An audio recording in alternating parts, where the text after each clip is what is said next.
Chapter 4.44.44 Kindness Wizard in Training. As we walked towards the dungeons, Asmax questioned Miguel, "What has Evie, Coco, Anne taught you so far?" "That kindness is the most powerful force in the universe," said Miguel. Jax's mum smiled. "So true," she said. "What else?" "That kindness can transform people, even people with the blackest hearts." "It can," said Asmax.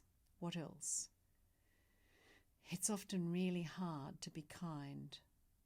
"Yes, and?"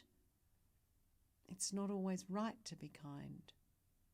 Asmax stopped and stared at Miguel. "Give me an example."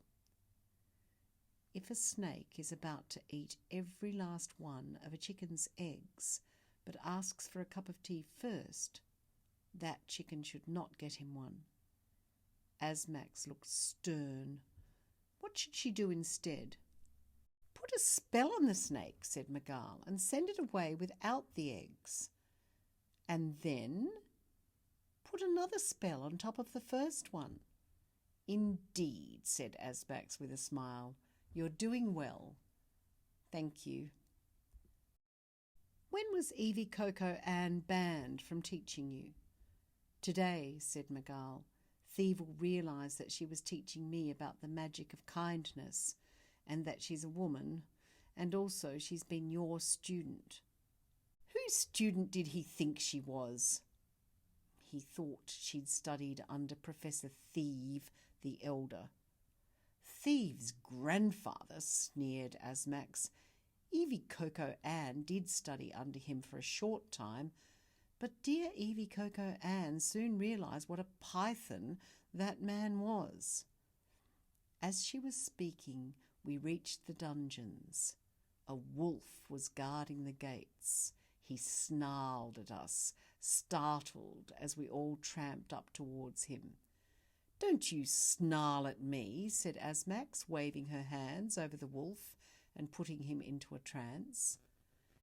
Taking the key from around the wolf's neck, Asmax opened dungeon door after dungeon door until we reached Blizzard. "My boy," she said, "can you hear me?" "Only just," said a small voice from the darkness. "But I can't see you." Asmax flooded the dungeon with light. "There," she said, "let me look at you." Blizzard was huddled up in the darkest corner of the dungeon, underneath some damp cardboard.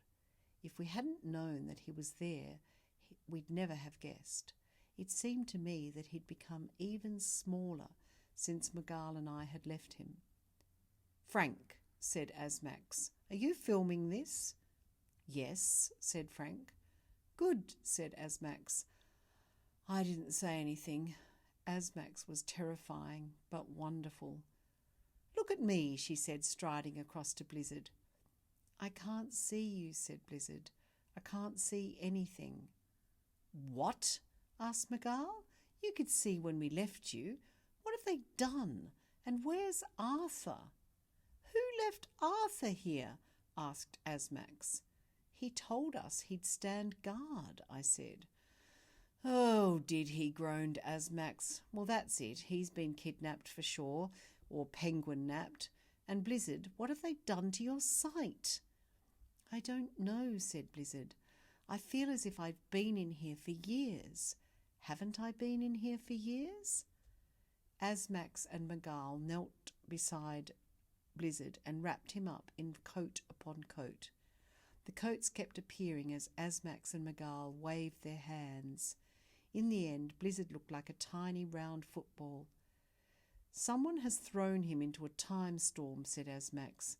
"It will pass, but it'll take a while." "A time storm?" I asked.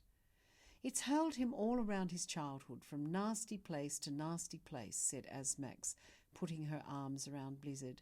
"And now they've taken your sight. My dear boy, how did they do that?" "I don't remember," said Blizzard. "Don't worry," said Asmax. "We'll figure it out. First, we need to get you back to the dining hall. Then we'll use the Christmas tree as a portal to get you out of here. Blizzard put his arms around Asmax's neck. Please take me away, he whispered. I hate it here. Chapter 5, The Blindness. Still written by Ben in black ink. It's so dark, said Blizzard. I feel as if I've not seen light for decades. You're only 10, said Asmax, so you can't have been blind for decades. It feels like it, said Blizzard. Magal sat on the ground next to Blizzard. Suddenly, a dog bounded into the dungeon, appearing out of thin air. Woof, woof, he barked.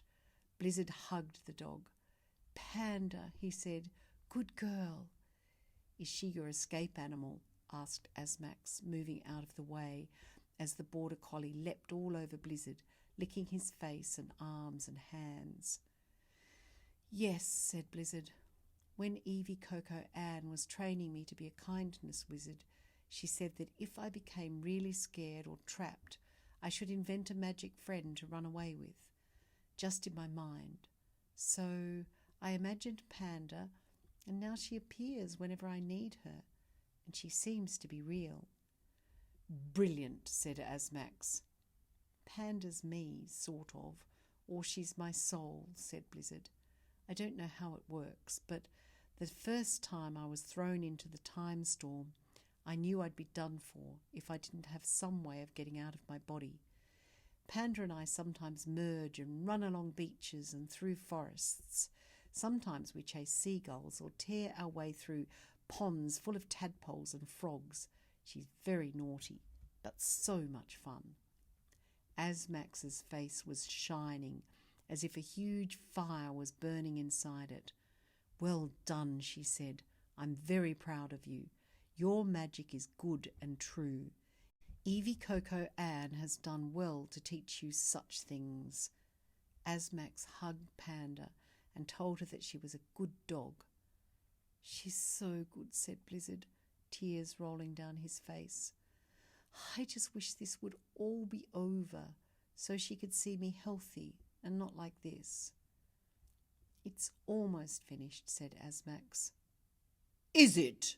Roared a loud voice. To my horror, I saw Thievel standing in the dungeon's doorway. With him were Invictus and Ghoul.